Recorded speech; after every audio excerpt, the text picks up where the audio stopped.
ठाकरे बंधूंच्या मेळाव्याकडे दोन्ही पक्षाचे कार्यकर्तेच नाही तर राजकीय पंडितांचं सुद्धा लक्ष लागलं होतं। पण या मेळाव्यातनं फक्त ठाकरे भाषणापुरतेच एकत्र आले नाहीयेत तर कुटुंब म्हणून सुद्धा एकवटलं आणि एकत्र आलोय ते एकत्र राहण्यासाठी अशी घोषणाच उद्धव ठाकरेंनी केली आहे। पाहूयात महाराष्ट्रातील नव्या राजकीय पिक्चरचा ट्रेलर या स्पेशल रिपोर्टमधून। एकत्र आलोय एकत्र राहण्यासाठी।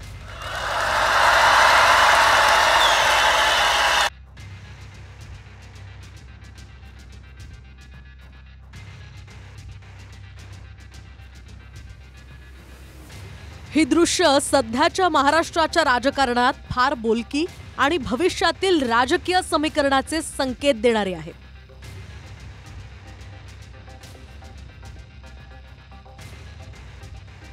मराठीच्या विजय मेळाव्यात ठाकरे बंधूंची ही गळाभेट फक्त मेळाव्यापुरतीच नाही तर एकत्र आलो आहोत एकत्र राहण्यासाठी अशी घोषणाही उद्धव ठाकरेंनी राज ठाकरेंसमोरच केली आहे।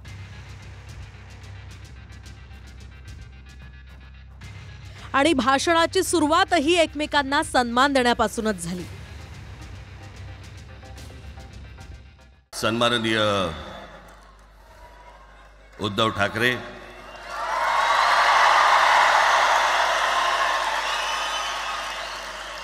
आणि माझ्या जमलेल्या सर्व तमाम मराठी बांधवांनो, भगिनींनो आणि मातांनो,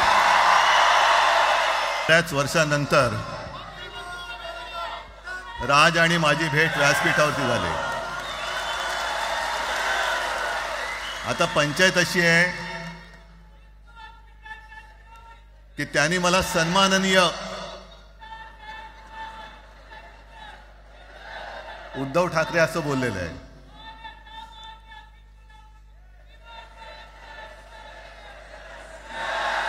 ठीक आहे, आणि साहजिकच आहे की त्याचंही कर्तृत्व आपण सर्वांनी पाहिलेलं आहे।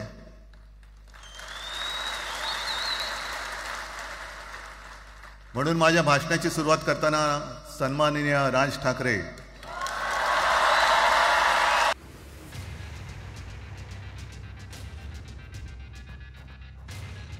मेळाव्याच्या निमित्तानं फक्त ठाकरे बंधूच एकत्र आले नाहीयेत तर कुटुंबही एकत्र आलं, ज्याची झलक मंचावर दिसली।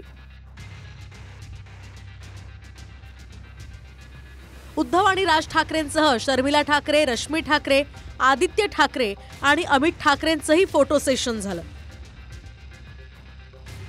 या एकजुटीतून संकेत स्पष्ट आहेत की मराठी विजयोत्सवाच्या मेळाव्यापुरतीच ही एकजूट नाही तर राजकीय युती सुद्धा नक्की झाली आहे।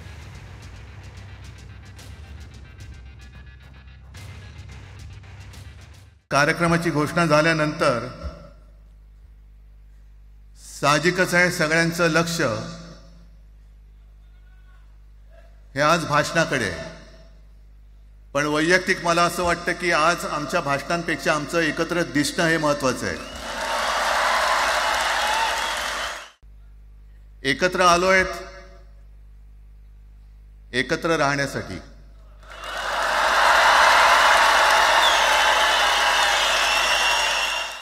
पुढे पुढे काय काय गोष्टी घडतील, काय काय गोष्टी होतील कल्पना नाही, परंतु मला असं वाटतं की ही मराठीसाठीची एकजूट ही कायम राहावी आणि महाराष्ट्रामध्ये सन्माननीय माननीय बाळासाहेबांचं जे स्वप्न होतं ते पुन्हा साकारावं अशी एक आशा, अपेक्षा आणि इच्छा व्यक्त करतो। मेळाव्याचा मुद्दाच पहिलीपासून हिंदी सक्तीचा विरोध आणि मराठीचा विजय हाच होता।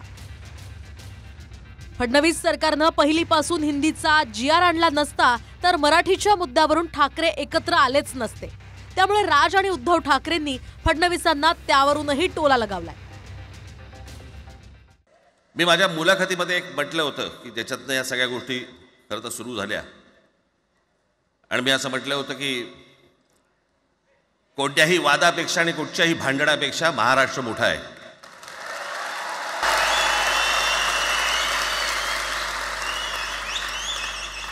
आज जवळपास 20 वर्षानंतर मी आणि उद्धव आम्ही एका व्यासपीठावरती आज येतो आहोत।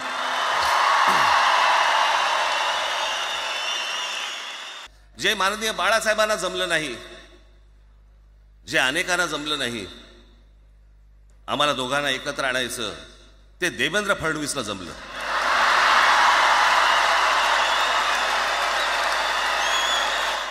आमच्या दोघांमध्ये जो काही अंतरपाठ होता तो आनाजी पंतांनी दूर केला.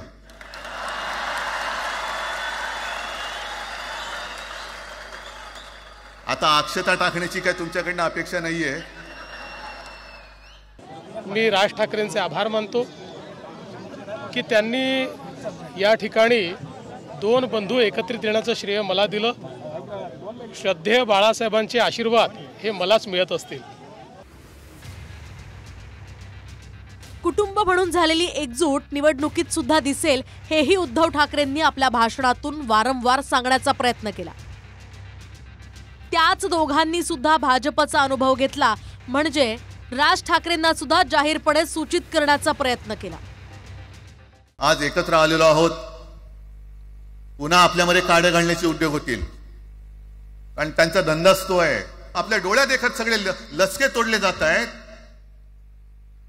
आपल्या दोघांनाही भांडवलं जात आहे आणि नतद्रष्टा आपल्या डोक्यावरती बसतायत.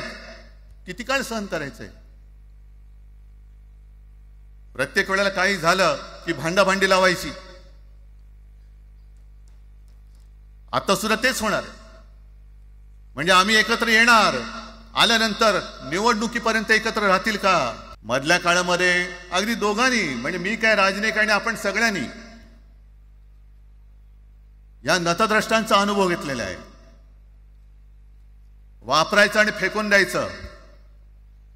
आता आम्ही दोघं मिळून तुम्हाला फेकून देणार आहोत. पण ते पहिलं भाषण करणारे कुठं म्हणाले आम्ही एकत्र आलो. पहिल्या भाषण करणाऱ्या नेत्यांनी पण म्हणायला पाहिजे ना की आम्ही एकत्र आलो, आम्ही आता एकत्र जाऊ, रत्नागिरीमध्ये जाऊ, एकत्र जाऊ, सिंधुदुर्गामध्ये जाऊ, एकत्र जाऊ ना. त्यांनी पण म्हणायला पाहिजे ना. एका बाजून म्हणून काय उपयोग आहे.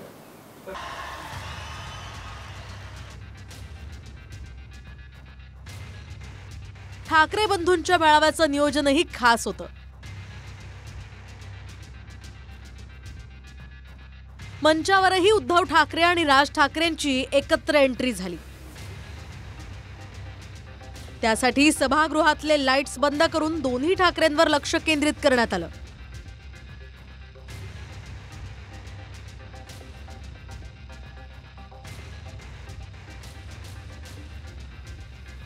एकमेकांची भाषणं झाल्यावर दोघांनी एकमेकांना दादही दिली.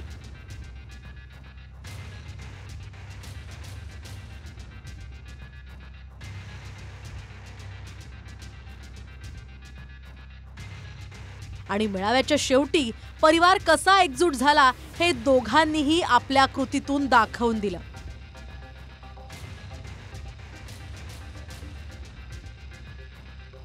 Bureau report, TV9 Marathi, Mumbai.